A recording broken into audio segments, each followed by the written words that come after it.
वेङ्कटाद्रिसमं स्थानं ब्रह्माण्डे नास्ति किञ्चन वेङ्कटेशसमो देवो न भूतो न भविष्यति. ओं नमो वेङ्कटेशाय.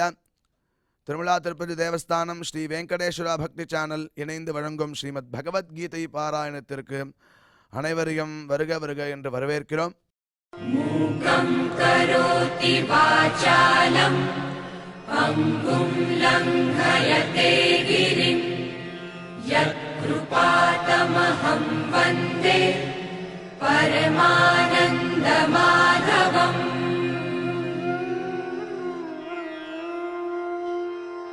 करारविन्देन पदारविन्दम् मुखारविन्दे विनिवेशयन्तम् वटस्य पत्रस्य पुटे शयानम् बालं मुकुन्दम् मनसा स्मरामि.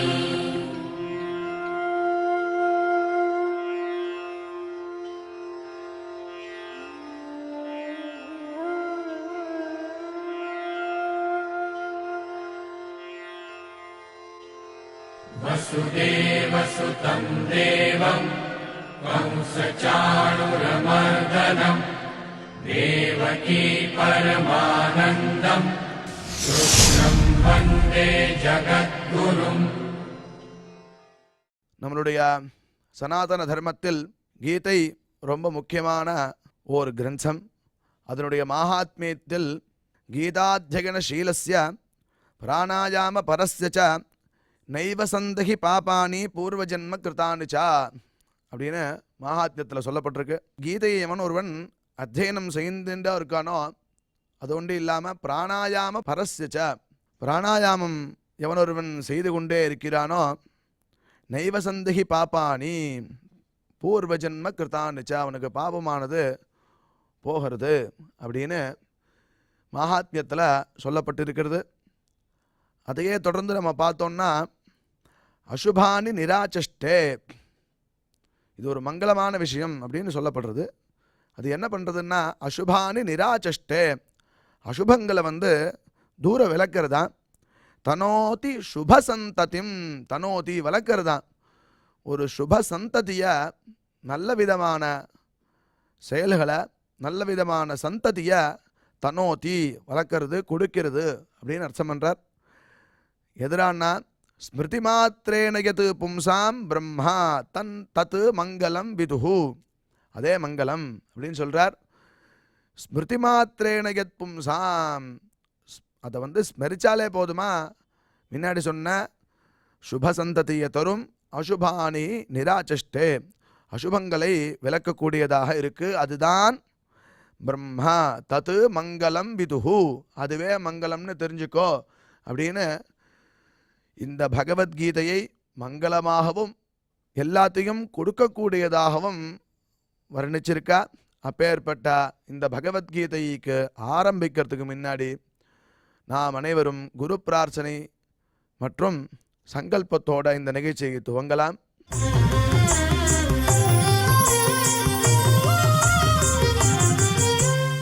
ஸ்ரீ குரு பிரார்த்தனா.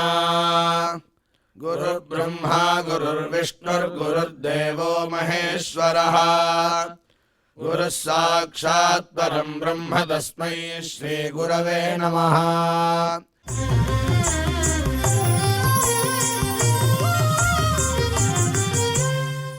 श्रीनिवास प्रार्थना. नमः क्षीराब्धिनाजाय वैकुण्ठाचलवासिने मुकुन्दाय नमो नित्यम् आनन्दाय नमो नमः.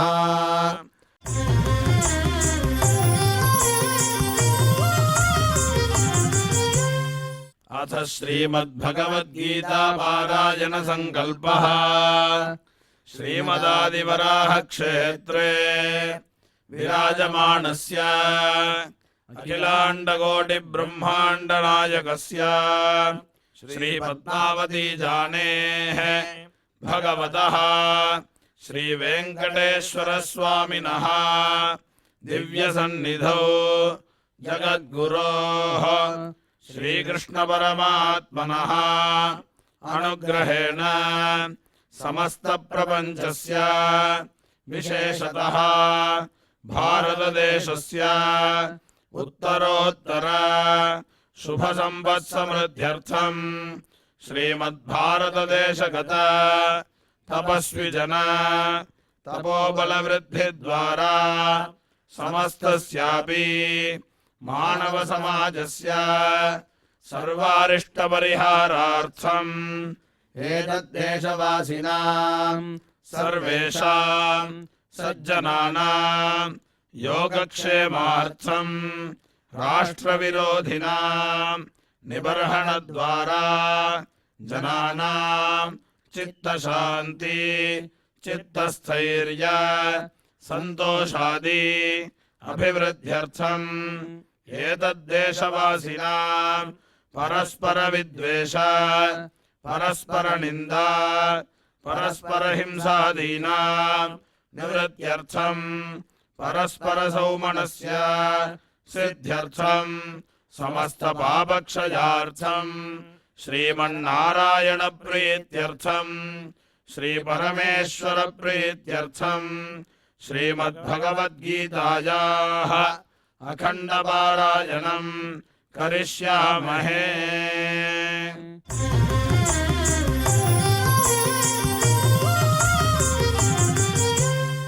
श्रीगीता प्रार्थना श्रीवत्साङ्गं महोरस्कं वनमाला विराजितं शङ्खचक्रधरं देवं कृष्णं वन्दे जगद्गुरुम्।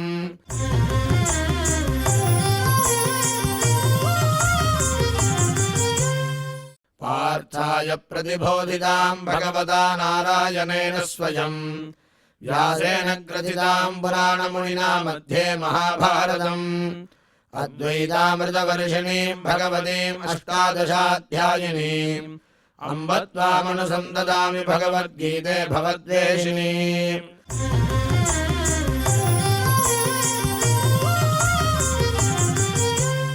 श्रीवेदव्यास प्रार्थना व्यासं वसिष्ठनप्तारं शक्तेः पौत्रमकल्मषम् पराशरात्मजं वन्दे सुखदातं तपोनिधिम्।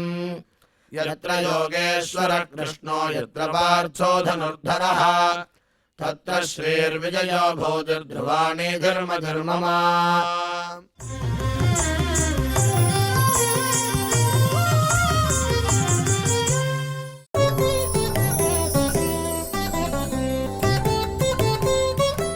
श्रीभगवानुवाच इदं शरीरं कौन्तेय क्षेत्रमित्यभिधीयते एतद्यो वेत्ति तं प्राहुः क्षेत्रज्ञ इति तद्विदः। இப்பொழுது பிரம்மஸ்ரீ டாக்டர் ஊவே அனந்த பத்மநாபாச்சாரியார் அவர்கள் பகவத்கீதை ஸ்லோகங்களுக்கு அர்த்தத்தை விவரிப்பார். அதை கேட்டு மனதில் வாங்கிக் கொள்வோம்.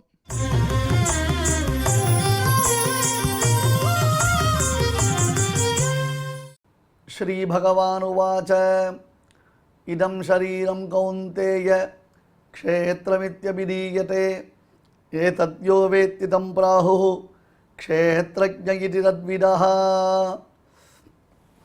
ओम नमो भगवते वेंकटेशाय। ஸ்ரீயப்பதியான சர்வேஸ்வரன் அவன் திருவடியில் விளங்கும் ஆழ்வார்கள் ஆச்சாரியர்கள் இவர்களுடைய பரிபூர்ண கிருபா கடாட்சத்தினாலே ஸ்ரீமத் பகவத்கீதையின் 3வது ஷட்கம் தற்பொழுது ஆரம்பமாகிறது. 6 என்று பகவத்கீதையை 3 தொகுதிகளாக பிரித்திருக்கிறார்கள் பெரியோர்கள். சுவாமி ராமானுஜர் தன்னுடைய பாஷ்யத்தில் பகவத்கீதையின் அரும் பெருமைகளை விளக்கும் பொழுது ஷட்கத்ரயம் என்று வெகு அழகாக விபாகம் என்றால் பகுதி பிரித்து காட்டுகிறார். அதில் முதல் 2 ஷட்கங்கள் பிரதம ஷட்கம் என்று சொல்லக்கூடிய 1லிருந்து 6வது அத்தியாயம் வரையிலும் கர்மயோகம் ஞானயோகம் என்பது நன்கு விளக்கப்பட்டது.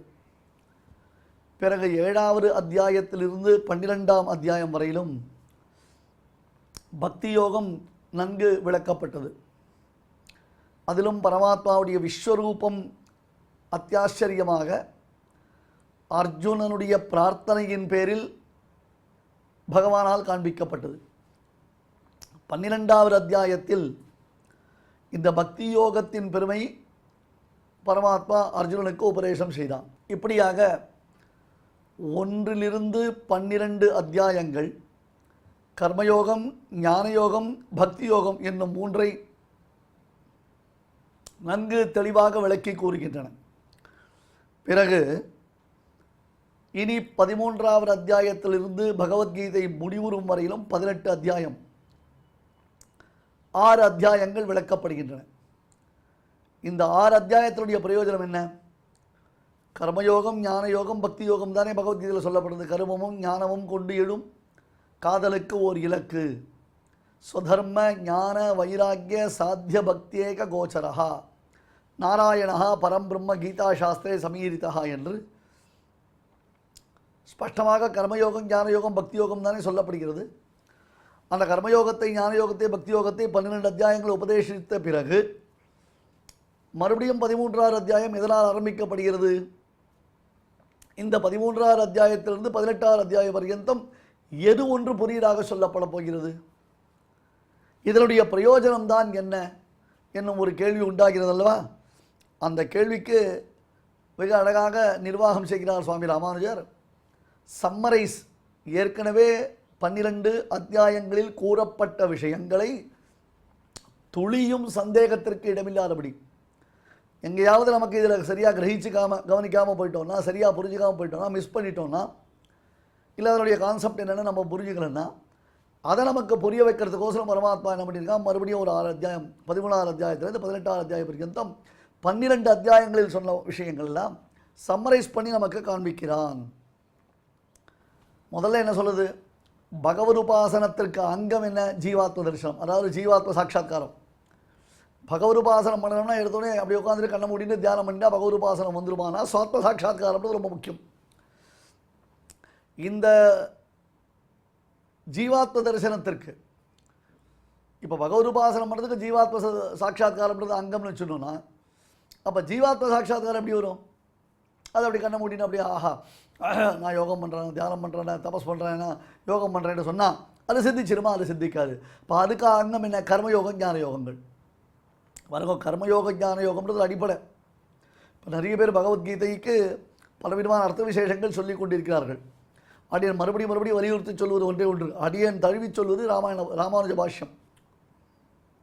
ராமானுஜ பாஷ்யத்தில் என்ன காண்பிக்கப்பட்டிருக்கிறதோ அதை சொல்கிறேன் அடியன்.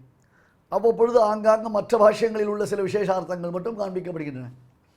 அப்போ இந்த பாஷ்யத்தினுடைய வைகரின்னு அர்த்தம், அதனுடைய வழி, அதனுடைய போக்கு, அதை என்னன்றதை புரிஞ்சுக்கணும். நம்ம கர்மயோகம் பண்ணாமல் வேறு எதையும் சிந்திக்க முடியாது, சித்திக்காது. கர்மயோகத்தை விடக்கூடாது. நமக்கு விதிக்கப்பட்டதான கர்மயோகங்கள் என்ன? சூத்திரக்காரர் வியாசர் பிரம்மசூத்திரங்களில் இந்த கர்மயோகம் ஆப்ரயாணாது தத்ர விகிதத்வாச்ச என்றதாக விதிக்கப்பட்டிருக்கு. நீ மீறக்கூடாது. தேக சம்பந்தம் இருக்கிற பர்யந்தம் உனக்கு நீ பிராமணனா, க்ஷத்ரியனா, வைஷ்யனா, ஆனா பெண்ணா, பிரம்மச்சாரியா, கிரகஸ்தனா, வானப்பிரஸ்தனா, சன்னியாசியா, மனைவியுடன் கூடியவனா, மனைவியை இழந்தவனா, இப்படியெல்லாம் என்னென்ன உண்டோ அவளுக்கு தகுதிக்கு ஏற்றார் போல, அவர்களுக்கு நிலைகளுக்கு ஏற்றார் போல அவர்களுக்கு பலவிதமான கர்மயோகங்கள் சொல்லப்பட்டிருக்கின்றன. இன்னைக்கு எல்லாரும் பேசிக்க என்ன தெரியுமா? We are just talking about Bhagavad Gita, the concept of Bhagavad Gita, management principles on Bhagavad Gita, the beauty of Bhagavad Gita. அப்படின்னு பகவத்கீதை பற்றி நிறைய விஷயங்கள் நம்ம ஆங்கிலத்தில் பிரமாதமாக பேசிட்டு இருக்கோமே தவிர்த்து அந்த அடிப்படையான கர்மயோகத்தை விட்டுறோம். ஒரு இடத்துல பகவத்கீதை லெக்சர் அடியனை கூப்பிட்டு தான், தலைப்பு என்ன தெரியுமோ? கர்மயோகம் தான் தலைப்பு, கர்மயோகம். என்ன டைமிங்ஸ் அப்படின்னா, சாயங்காலம் 5 மணிலேருந்து ராத்திரி 7 மணி வரலாம் அப்படின்னா, அந்த 5 to 7 அப்படின்னா, 5 to 7னா நான் சொன்னேன் ஓகே ஃபைன், 5 to 6 சொல்கிறேன், திருப்பி 6:30 to 7 சொல்கிறேன். நடுவில் ஒரு 1/2 hour கேப் கொடுப்பேன்னு. எதுக்கு கேப் கொடுக்கணும்? உங்களுக்கு 2 hours போட்டுருக்கோமே நாங்கள், ஃபுல்லாக நீங்கள் 2 hours உபன்யாசம் பண்ணலாமே, உங்களுக்கு நடுவில் ஒரு 1/2 hour ரெஸ்ட்டு வேறு வேணுமா உங்களுக்கு? எனக்கு ரெஸ்ட்டுக்கெல்லாம் நான் கேட்கலப்பா. 6லேருந்து 6:30 சந்தியா காலம், சந்தியாவந்தனம் பண்ண வேண்டிய டைம். நான் பேசுகிறது கர்மயோகத்தை பற்றி, நீங்கள் கேட்க வருது கர்மயோகத்தை பற்றி. அத்தனை பேர் கர்மயோகத்தை பற்றி கால் மேலே கால் போட்டு உட்காந்து செருப்பு கூட கைட்டாமல் பேசியிருந்தா சரியாக போயிடுமா? சந்தியாவந்தனம் பண்ண வேண்டிய சமயத்தில் சந்தியாவந்தனம் பண்ண போக வேண்டாமா? அது சாயம் சந்தியா காலம் இல்லையோ? According to Bhagavad Gita the Karmayoga as explained in அப்படின்னு சொல்லிட்டா தான் சரியாக போச்சுமா? என்ன பிரயோஜனம்? கர்மயோகம் பண்ண வேண்டிய சமயத்தில் கர்மயோகம் பண்ணணும். அதை விட்டுட்டு பகவத்கீதையை பற்றி பேசினா இன்றைக்கி 90% மென்டாலிட்டி அவ்வளோதான். நிறைய பேர் அப்படி தான், மனோபாவம் அப்படி தான் இருக்குது. they just wants to talk about these things but nobody wants to practice it. பரமாத்மா ஸ்பட்டமாக சொல்லிட்டான், அந்த மாதிரி ஸ்ருதி ஸ்மிருதி மமை வாக்கியம், ஸ்ருதியோ ஸ்மிருதியோ இதெல்லாம் என்னுடைய கட்டளை, இது பண்ணணும், டூஸ் அண்ட் டோன்ட் சொல்லியிருக்கேன். How why not in shastra. இந்த ஹவ் ஒய்ன்ற கேள்வி சாஸ்திரத்தில் கேட்க முடியாது. சாஸ்திரத்தை கேள்வி கேட்கறதுல நமக்கு அருகதி கிடையாது. அப்போ சாஸ்திரத்தை விட்டுவிடு, பகவத்கீதையை ஒத்துக்காத.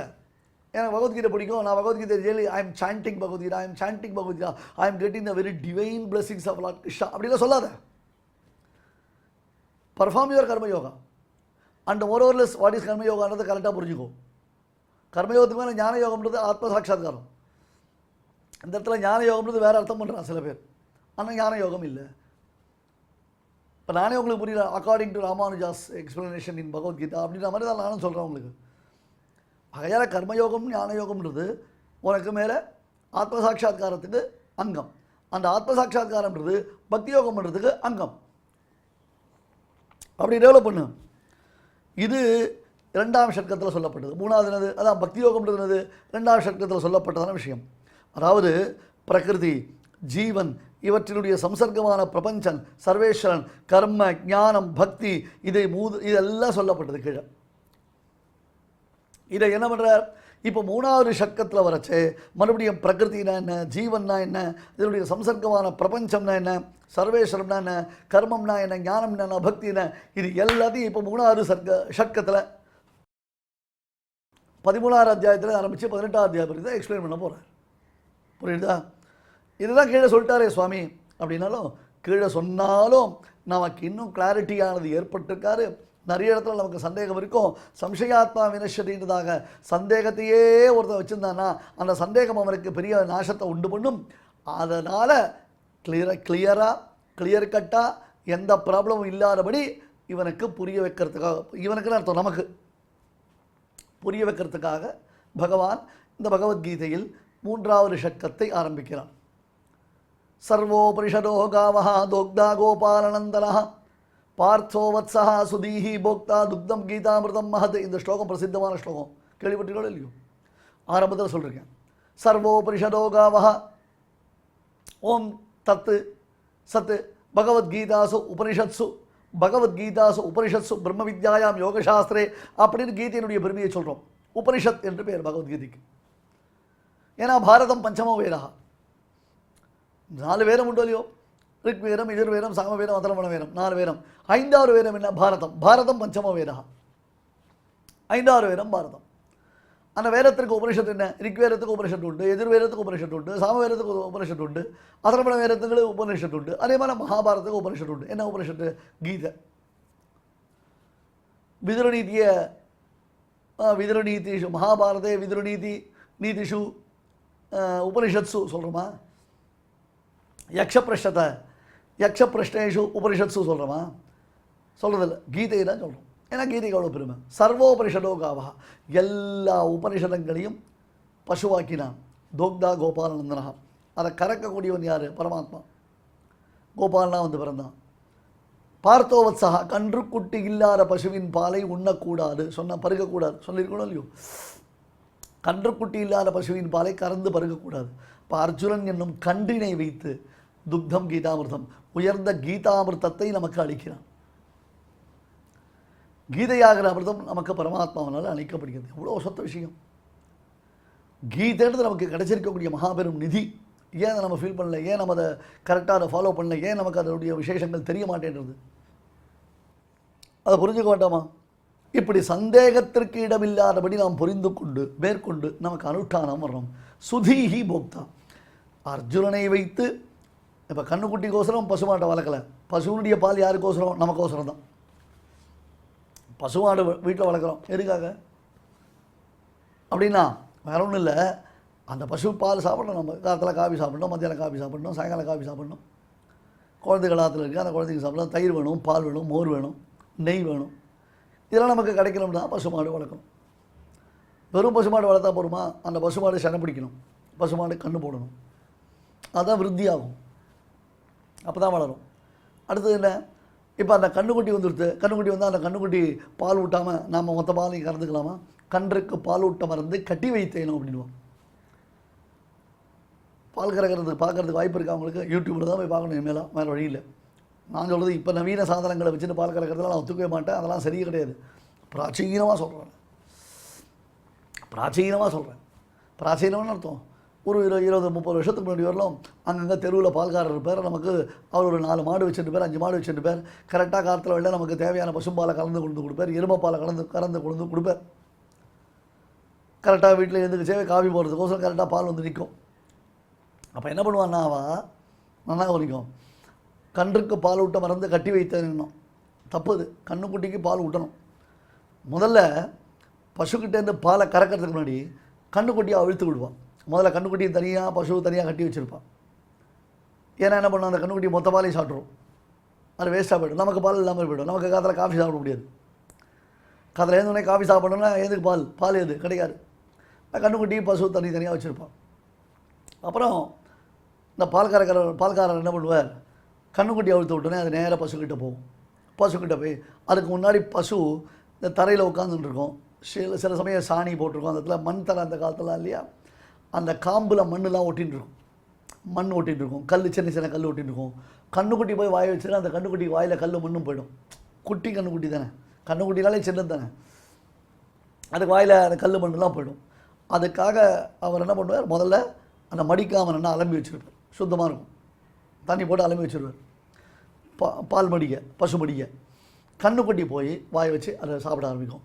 தன் கன்று தன்னிடத்தில் பால் பருகிறதுன்றதுனால பசு பாலை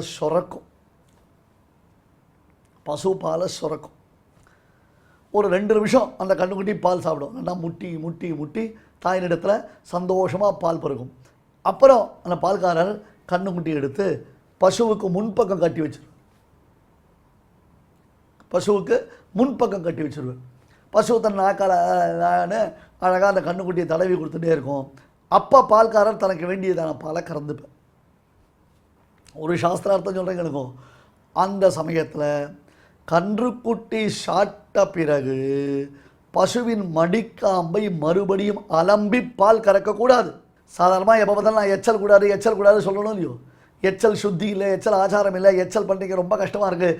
டைனிங் டேபிளில் வச்சு சுவாமி வந்தார்னா அதுக்கு வெத்தலை பாக்கு எடுத்து கொடுக்குறீங்க, ரொம்ப கஷ்டமாக இருக்குது. அந்த வெத்தலை பாக்கு வாங்கிக்கிறதுக்கே சங்கடமாக இருக்குன்னு எத்தனை தடவை உங்களுக்குலாம் எக்ஸ்பிளைன் பண்ணிருக்கேன், ஞாபகம் இருக்கா? எச்சல் கூடாது சொல்லியிருக்கேன், ஞாபகம் இருக்கா? ஆனால் இங்கே எச்சல் சாஸ்திர சம்மதம். அதான் பியூட்டி.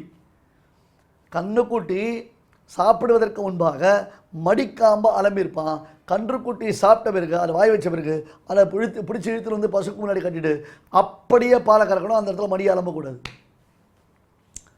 ஒருவேளை அந்த தப்பு பண்ணினோன்னா அந்த பாலை பகவானுக்கு நிவேதனம் பண்ண முடியாது. நான் காபி சாப்பிட்டு போகிறேன், அது ஒன்று தள்ள எழுத்து, அதை பற்றி இல்லை. பகவானுக்கு அதை நிவேதனம் பண்ண முடியாது, பண்ணக்கூடாது. அது அனர்ஹம். திருப்பி என்ன பண்ணுவா, மொத்தத்தையும் கறந்துட மாட்டான், ஒட்ட கறக்க மாட்டான். மறுபடியும் கன்றுக்குட்டி அவுத்து விட்டு அந்த பாலை பருக வைப்பான். அதே போல தான் இப்போ உபனிஷத் என்பது ஒரு பசுமாடு. அந்த பசுமாட்டுக்கிட்ட கிருஷ்ணன்றதான பால்காரர் அர்ஜுனன்றதான கண்ணுக்குட்டியை சொரப்பெடுக்கிறதுக்காக அப்படி விட்டுருக்கான். அர்ஜுனன் அப்பப்போ ஒரு கேள்வி கேட்குறானோ இல்லையோ, அங்கங்கே ஒரு கொஸ்டின் கேட்குறானோ இல்லையோ, எனக்கு இங்கே சந்தேகமாக இருக்கா, அங்கே சந்தேகமாக இருக்கா, அங்கே அப்படி சொன்னேன், இங்கே இப்படி சொன்னேன், நான் இப்படி புரிஞ்சுருக்கேனா, நான் அப்படி புரிஞ்சுருக்கேனா, என்னுடைய அண்டர்ஸ்டாண்டிங் நான் கரெக்டாக தான் புரிஞ்சுருக்கேனா, முன்னாடி சொன்னது என்ன, பின்னாடி சொன்னது என்ன, அந்த கான்டெக்ஸ்ட் என்ன, இந்த கான்டெக்ஸ்ட் என்ன, இன்னும் பலபடியாக அர்ஜுனன் கேட்குறான்ல. அது கன்றானது தன்னுடைய தாய்மடியில் வாய் வச்சு அப்படி பாலை இழுத்து சாப்பிட்டு அந்த தாய்கிட்டேருந்து சுரப்பு, அந்த பால் சுரக்கிறதுக்கு ஆரம்பிக்கிற மாதிரி சுரக்கும் சுரபிகள் போல் சொல்ல முதம் சொருகின்றன சுவாமி தேசிகன். நம்முடைய ஆச்சாரியால் சுரக்கும் சுரபிகள் போல. சுரபினா பசுமாடுக்கு பேர். எப்படி பசுமாடானது கன்றுக்குட்டிக்காக தானே இறங்கி வந்து பாலை சொருகின்றதோ அதுபோல நம்முடைய ஆச்சாரியால் நமக்கு உயர்ந்த அர்த்த விசேஷங்களை கொடுத்துட்டே இருக்கா. அற்புதமான சாஸ்திரார்த்தங்களை கொடுக்குறா. ஆச்சரியமான அர்த்த விசேஷங்களை பிரவாகமாக அப்படியே பொழியறாவா. பிரவாகமாக அதை அப்படியே பொழியறா. ஒரு விசேஷம் இது, ஒரு ஆனந்தம் இது, ஒரு அத்தியாச்சரியமான ஒரு அனுபவம் இது. ஆகையால இப்படி அர்ஜுனனை கன்றாக்கி வைத்து உபனிஷதம் என்னும் பசுக்களிடமிருந்து கீதாமிருதம் என்னும் பயஸ் பால், கீதாமிருதம் பால், அந்த பாலை கறக்கிறான் பரமாத்மா. யாருக்காக? கண்ணுக்குட்டி எவ்வளோ பால் சாப்பிட்றது? கண்ணுக்குட்டி காஃபியாக சாப்பிட்றது? கண்ணுக்குட்டி தரட்டி பால் பண்ணி சாப்பிட்றதா? கண்ணுக்குட்டி நெய் சாப்பிட்றதா? கண்ணுக்குட்டி வெண்ணெய் சாப்பிட்றதா? கண்ணுக்குட்டி தயிர் சாப்பிட்றதா? கண்ணுக்குட்டிக்கு பால் தான், அதுவும் மடிக்காமலே வரக்கூடிய பால். அதுக்கப்புறம் பால் யாருக்கு? நமக்கு தான். அந்த பாலை கறக்கிறோம். அந்த பாலை கல்கண்டு, சர்க்கரை, ஏலக்காய், குங்குமப்பூ எல்லாத்தையும் போட்டு நான் இழைச்சி பாதாம் பருப்பு, பிஸ்தா பருப்புலாம் போட்டு அந்த பாலை இன்னும் சுவை கூட்டி நாம் சாப்பிட்றோம். கண்ணுக்குட்டி சாப்பிட்றதா? கண்ணுக்குட்டிக்கு அந்த பாக்கியம் உண்டா? அந்த பாலை கெட்டி தயிராக்கி, புறக்குத்தி கெட்டி தயிராக்கி அதை போட்டு சர்ற சர்ற சர்ன்னு அப்படி கடைஞ்சி லஸ்ஸி பண்ணி சாப்பிட்றோம். கண்ணுக்குட்டி சாப்பிட்றதா? லஸ்ஸி ஐஸ் போட்டு சாப்பிட்றதா வெயிலுக்கு? அதே தயிரை நல்லா கடைஞ்சி அதிலேருந்து அழகாக முப்பொழுதும் கடைந்தேண்டிய வெண்ணெய்னு வெண்ணெய் கொண்டு வந்து அந்த வெண்ணெயை சாப்பிட்றோம். வெண்ணெயில் நிறைய என்ன சொல்கிறது பக்ஷணங்கள்லாம் பண்ணுறோம். எண்ணெயில் நிறைய பக்ஷணங்கள்லாம் அந்த வெண்ணெயில் பண்ணுறோம். கண்ணுக்குட்டி சாப்பிட்றதா? கண்ணுக்குட்டி தெரியுமா அந்த வெண்ணெய் எடுக்கிறதுக்கு? வெண்ணெயை நெய்யாக்குறோம். நெய்யில் பல விதமான ஸ்வீட்ஸ் அண்ட் சேவரிஸ் பண்ணுறோம், பக்ஷணங்கள்லாம் பண்ணுறோம், ஜாலியாக சாப்பிட்றோம்.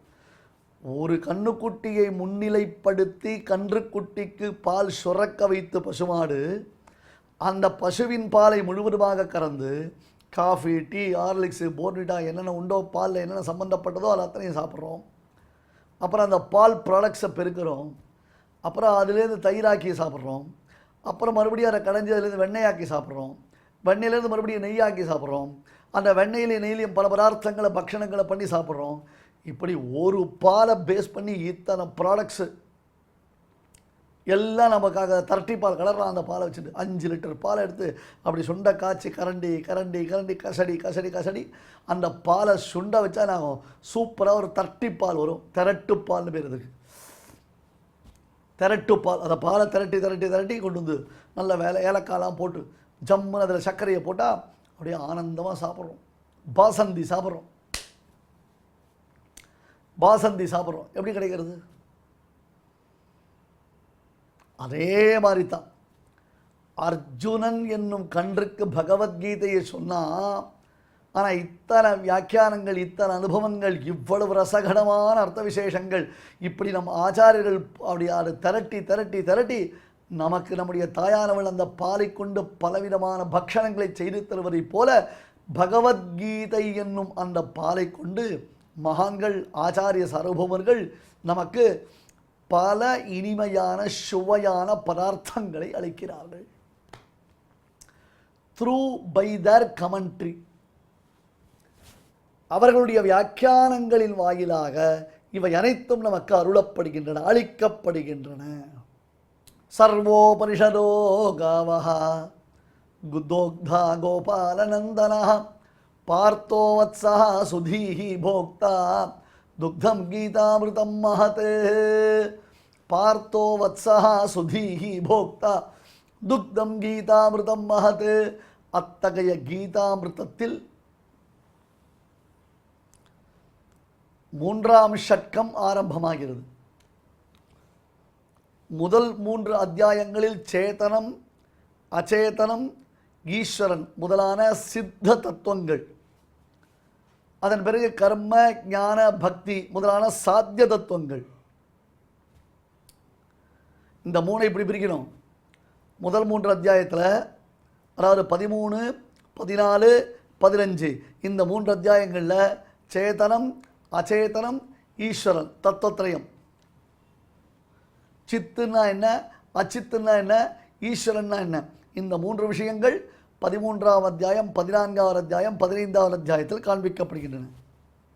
இவைகளுக்கு சித்த தர்மங்கள் என்பதாக பெயர். சித்த தர்மங்கள் எப்பொழுது எக்ஸிஸ்டன்ஸில் இருக்குது. சித்தும் இருக்குது, அச்சித்தும் இருக்குது, ஈஸ்வரனும் இருக்கான். அடுத்தது இந்த ஈஸ்வரன் தான் அல்டிமேட். நமக்கு ஈஸ்வரன் தான் பெரிய கோல். அந்த ஈஸ்வரனை தான் நம்ம அச்சீவ் பண்ணோம். அதுக்கு என்ன வழி? கர்மயோகம், ஞான யோகம், பக்தி யோகம். கர்ம, ஞான, பக்தி 16, 17, 18 3 அத்தியாயம். முதல் 3 அத்தியாயங்கள் இப்படி சொல்லப்படுகின்றன. சித்து அச்சித்து ஈஸ்வரனாக 13, 14, 15 சித்து அச்சித்து ஈஸ்வரன் 3 அத்தியாயங்கள். திருப்பி 16, 17, 18 என்னது கர்ம ஞான பக்தி.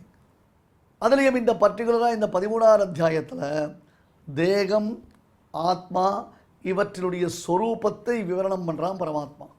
இதெல்லாம் கீழே பண்ணியாயிடுத்து, நிறைய சொல்லியாயிடுத்து. ஆனாலும் சந்தேகம் சந்தேகம் சந்தேகம், இன்னும் கிளாரிட்டி வரல. நான் ஒன்று சொல்கிறேங்க, எனக்கு சில பேரை பாருங்க, பார்த்தா ஒரு சந்தேகம் கேட்பான், ஜஸ்ட்டு பார்த்துட்டாலே என்ன பண்ணுவான், ஒரு சந்தேகம் கேட்பான். சரி, நம்ம சின்சியராக அந்த சந்தேகத்திற்குரிய பதில் அவளுக்கு சொல்லலாம்னா அதை காதுலேயே வாங்கிக்க மாட்டான். ஏன்னா அவளுக்கு பதில் தேவையில்லை, தாங்கள் ஒரு சந்தேகத்தை பார்த்தவுடன் கேட்க வேண்டும், அவ்வளவுதானே தவிர்த்து அவளுக்கு பதில் தேவையில்லை. எவ்வளவு பிரமாணங்களை சொல்லி நாம் பதில் சொன்னாலும் அவள் கன்வின்ஸ் ஆக மாட்டா.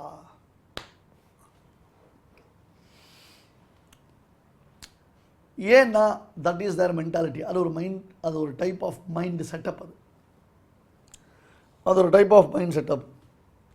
இப்போ 13ஆவது அத்தியாயத்தில் உடல் வேறு ஆத்மா வேறு என்னும் விஷயம் தெரிவிக்கப்படுகிறது. உடலின் தத்துவஸ்திதி என்ன? உடல்னு சொல்கிறியப்பா, அந்த உடலுடைய தத்துவஸ்திதி என்ன, என்னது உள்ளபடி என்ன இருக்குது அப்படின்றத நிசம்சயமாக ஐயம் திரிபர நிசம்சயேஷு சர்வேஷு நித்யம் வசதி வைஹரிஹி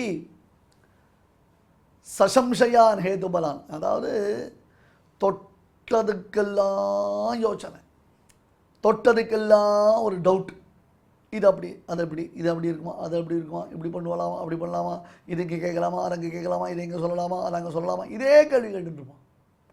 அதெல்லாம் ஒருத்தருக்கு கிளாரிஃபை பண்ணணும். இப்போ நிறைய பேர் சொல்கிறான் பசும்பால் சாப்பிட்டா நல்லதுன்றான், சில பேர் பசும்பால் சாப்பிட்டா நல்லது இல்லைன்றான், சில பேர் வெறும் வயிற்றில் பால் சாப்பிட்டா நல்லதுன்றான், சில பேர் வெறும் வயிற்றில் பால் சாப்பிட்டா நல்லது இல்லைன்றான். இப்போ எதை நம்புறது? நமக்கு ஃபேவரபுளாக இருந்தால் அது நமக்கு சாஸ்திர விஸ்வாசமாக இருக்கும். நமக்கு எங்கே ஃபேவரபுளாக இல்லையோ அங்கே நம்ம சாஸ்திர விஸ்வாசத்தை ஃபாலோ பண்ணுறதில்ல. பார்த்தீங்களா, நீங்கள் கவனிச்சிருக்கீங்களா? நமக்கு அது ஃபேவரபுளாக இல்லைன்னா அது நம்ம சாஸ்திரத்தில் ஃபாலோ பண்ண மாட்டோம். நம்ம கொஞ்சம் ஃபேவரபுளாக இருந்ததுன்னா ஓகே சார் பண்ணலாம், சாஸ்திரம் சொல்லிட்டு என்ன சார் பண்ண முடியாது, பண்ணாமல் போயிட முடியாது, பண்ணாமல் இருக்கக்கூடாது, நம்ம பண்ணி தான் ஆகணும் என்று ஏதோ ஒரு பதில் நம்ம சொல்கிறோம். அப்போ இங்கே உடலின் தத்துவஸ்திதி இருக்கு, தேகத்தினுடைய தத்துவஸ்திதி என்ன, அந்த தேகம் எப்படிப்பட்டது, அந்த தேகத்தினுடைய தத்துவம் என்ன என்றதை ஸ்பஷ்டமாக ரொம்ப கிளாரிட்டியோட உபதேசம் பண்ணுறான். அதே சமயத்தில் தேக சம்பந்தம் இல்லாதவனாக ஜீவாத்மாவை பெறுவதற்கானது ஒரு உபாயம் காண்பிக்கப்படுகிறது. தேக சம்பந்தம் இல்லாத ஜீவாத்மாவை குறித்ததான உபாயம் இங்கே காண்பிக்கப்படுகிறது.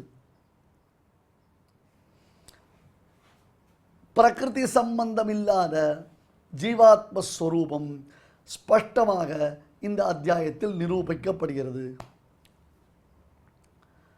இப்பேற்பட்ட சுத்தனான பரிசுத்தனான ஆத்மாவுக்கு பிரகிருதி சம்பந்தம் ஏன் உண்டாயிற்று என்பதற்கு உரிய காரணமும் சொல்லப்படுகிறது. இவை அனைத்தும் இந்த 13ஆவது அத்தியாயத்தில் நிரூபிக்கப்படுகின்றன. அதை நாம் பார்க்கலாம். ஸ்ரீ பகவான் உவாச்ச இதம் ஷரீரம் கௌந்தேய க்ஷேத்ரமித்யபிதீயதே ஏதத்யோ வேத்தி தம் பிராஹுஹு க்ஷேத்ரஜ்ஞ இதி தத்விதஹ. ஸ்ரீமதே பகவதே பாஷ்யகாராய நமஹ. இப்பொழுது அடியன் சொல்றதை எல்லாரும் திருப்பி சொல்லுங்க. ஸ்ரீ பகவானுவாச்ச ஸ்ரீ பகவானுவாச்ச இதம் ஷரீரம் கௌந்தேய இதம் ஷரீரம் கௌந்தேய க்ஷேத்ரமித்யபிதீயதே க்ஷேத்ரமித்யபிதீயதே ஏதத்யோ வேத்தி தம் பிராஹுஹு ஏதத்யோ வேத்தி தம் பிராஹுஹு க்ஷேத்ரஜ்ஞ இதி தத்விதஹ. க்ஷேத்ரஜ்ஞ இதி தத்விதஹ. இப்பொழுது நாம் அனைவரும் சேர்ந்து பாராயணம் செய்யலாம். ஸ்ரீ பகவானுவாச்ச इदं शरीरं कौन्तेय क्षेत्रमित्यभिधीयते एतद्यो वेत्ति तं प्राहुः क्षेत्रज्ञ इति तद्विदः நம்மளுடைய பாரத தேசத்தில் அநேக விதமான மகான்கள் அவதரித்து நமக்கு நல்வழி காட்டியுள்ளார்கள். அதில் ரொம்ப முக்கியமானவர் நம்மளுடைய பகவத்பாதாச்சாரியால். அவர் பிரஷ்னோத்தர ரத்னமாளிகா அப்படிங்கிற கிரந்தத்தில் ஒரு கேள்வி ஒரு பதில், ஒரு கேள்வி ஒரு பதில் அப்படின்னு வரும். அந்த கிரந்தத்தில் கிம் ஸ்மர்த்தவ்யம் புருஷைஹி, மனிதர்களால் எது ஸ்மரிக்க வேண்டியது அப்படின்னு கேட்குறார். ஹரிநாம சதா ந யாவனி பாஷா அப்படின்னு அவரே பதில் சொல்கிறார். ஹரிநாமத்தை எப்போதும் சொல்லிகிட்டே இருக்கணும், ஸ்மரிச்சுட்டே இருக்கணும், பாக்கி இருக்கிற பேச்சுகள் வேண்டாம் அப்படின்னு சொல்கிறார். அதையே தொடர்ந்து பார்த்தோம்னா சகிருதே உச்சாரிதம் ஏன ஹரிரித்யக்ஷரத்வயம் பத்த பரிகரஸ்தேன மோக்ஷாய கமனம் பிரதி அப்படின்னு சாஸ்திரம் சொல்லி கொடுக்கறது. சகிருதுச்சாரிதம் ஏன ஒரே ஒரு தன் சொன்னால் போதுங்கிறார். ஹரிஹி ஹரி ஹரி ஹரி அப்படின்னு சொல்லிகிட்டே இருந்தால் போதுமா? அக்ஷரத்வயம் 2 அக்ஷரம்.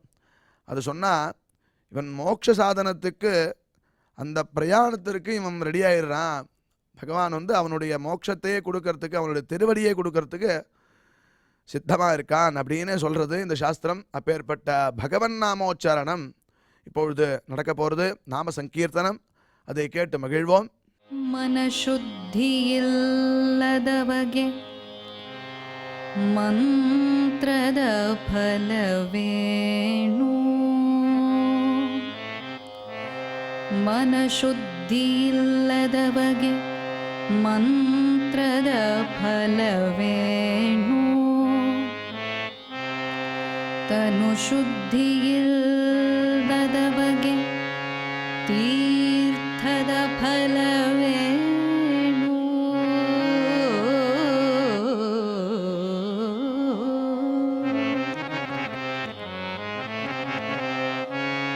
ತನು ಶುದ್ಧಿಯಿಲ್ಲದವಗೆ ತೀರ್ಥದ ಫಲವೇಣು,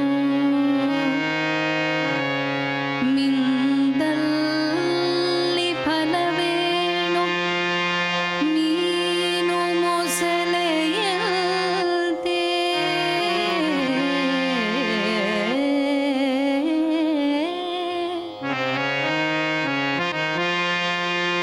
ಮಿಂದಲ್ಲಿ ಫಲವೇಣು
ರಾಗಿ ತಂದಿರ್ಯಾ ಭಿಕ್ಷಕ್ಕೆ ರಾಗಿ ತಂದಿರ್ಯಾ ರಾಗಿ ತಂದಿರ್ಯಾ ಭಿಕ್ಷಕ್ಕೆ ರಾಗಿ ತಂದಿರ್ಯಾ ಭಿಕ್ಷಕ್ಕೆ ರಾಗಿ ತಂದಿರ್ಯಾ ಭಿಕ್ಷಕ್ಕೆ ರಾಗಿ ತಂದಿರ್ಯಾ ರಾಗಿ ತಂದಿರ್ಯಾ ಭಿಕ್ಷಕ್ಕೆ ರಾಗಿ ತಂದಿರ್ಯಾ ಭಿಕ್ಷಕ್ಕೆ ರಾಗಿ ತಂದಿರ್ಯಾ ಭಿಕ್ಷಕ್ಕೆ ರಾಗಿ ತಂದಿರ್ಯಾ ಯೋಗ್ಯರಾಗಿ ಭೋಗ್ಯರಾಗಿ ಭಾಗ್ಯವಂತರಾಗಿ ನೀವು ಯೋಗ್ಯರಾಗಿ ಭೋಗ್ಯರಾಗಿ ಭಾಗ್ಯವಂತರಾಗಿ ನೀವು ರಾಗಿ ತಂದಿರ್ಯಾ ಭಿಕ್ಷಕ್ಕೆ ರಾಗಿ ತಂದಿರ್ಯಾ ಭಿಕ್ಷಕ್ಕೆ ರಾಗಿ ತಂದಿರ್ಯಾ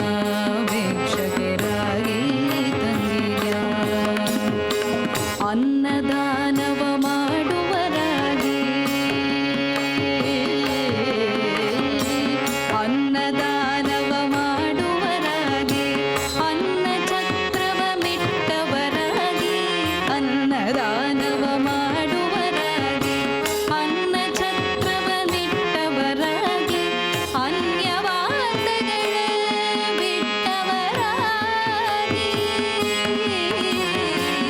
ಅನ್ನದಾನವ ಮಾಡುವರಾಗಿ ಅನ್ನ ಛತ್ರವ ಮಿಟ್ಟವರಾಗಿ ಅನ್ಯವಾರ್ತೆಗಳ ಬಿಟ್ಟವರಾಗಿ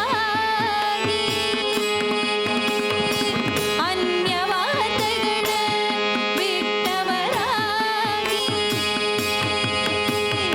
ಅನುದಿನ ಭಜನೆಯ ಮಾಡುವರಾಗಿ ರಾಗಿ ತಂದಿರ್ಯಾ ಭಿಕ್ಷಕ್ಕೆ ರಾಗಿ ತಂದಿರ್ಯಾ ಭಿಕ್ಷಕ್ಕೆ ರಾಗಿ ತಂದಿರ್ಯಾ ಭಿಕ್ಷಕ್ಕೆ ರಾಗಿ ತಂದಿರ್ಯಾ ಯೋಗ್ಯರಾಗಿ ಭೋಗ್ಯರಾಗಿ ಭಾಗ್ಯವಂತರಾಗಿ ನೀವು ಯೋಗ್ಯರಾಗಿ ಭೋಗ್ಯರಾಗಿ ಭಾಗ್ಯವಂತರಾಗಿ ನೀವು ರಾಗಿ ತಂದಿರ್ಯಾ ಭಿಕ್ಷಕ್ಕೆ ರಾಗಿ ತಂದಿರ್ಯಾ ಭಿಕ್ಷಕ್ಕೆ ರಾಗಿ ತಂದಿರ್ಯಾ ಭಿಕ್ಷಕ್ಕೆ ರಾಗಿ ತಂದಿರ್ಯಾ ಭಿಕ್ಷಕ್ಕೆ ರಾಗಿ ತಂದಿರ್ಯಾ ಭಿಕ್ಷಕ್ಕೆ ರಾಗಿ ತಂದಿರ್ಯಾ ಭಿಕ್ಷಕ್ಕೆ ರಾಗಿ ತಂದಿರ್ಯಾ ಭಿಕ್ಷಕ್ಕೆ ರಾಗಿ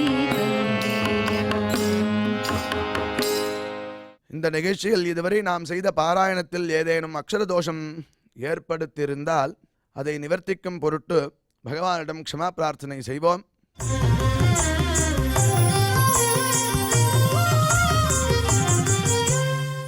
अथ क्षमा प्रार्थना यदक्षरपदभ्रष्टं मात्राहीनं च यद्भवेत् तत्सर्वं क्षम्यतां देवनारायण नमोऽस्तु ते।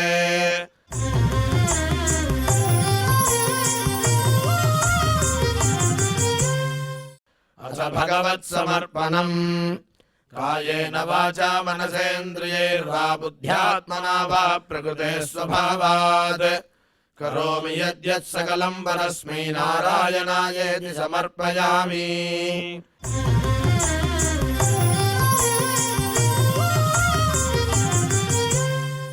अथ लोकक्षेम प्रार्थना सर्वे भवन्तु सुखिनः सर्वे सन्तु निरामयाः सर्वे भद्राणि पश्यन्तु मा कश्चित् दुःखभाग् भवेत्। சுவாமியின் அருள் நாம் அனைவருக்கும் கிடைக்க வேண்டி மங்களாசாசனத்துடன் இன்றைய நிகழ்ச்சி நிறைவு பெறுகிறது. மீண்டும் இதே நிகழ்ச்சியில் நாளை சந்திப்போம். ஓம் நமோ வெங்கடேஷாய.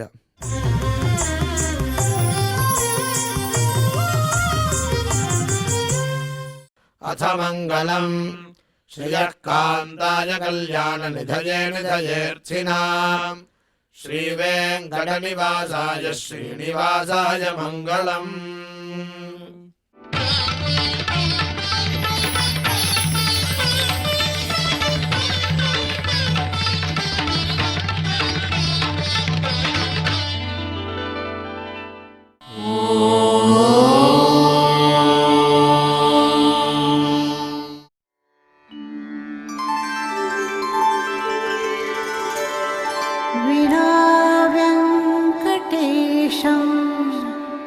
ननाथो ननाथः सदा वेङ्कटेशं स्मरामि स्मरामि हरे वेङ्कटेश प्रसीद प्रसीद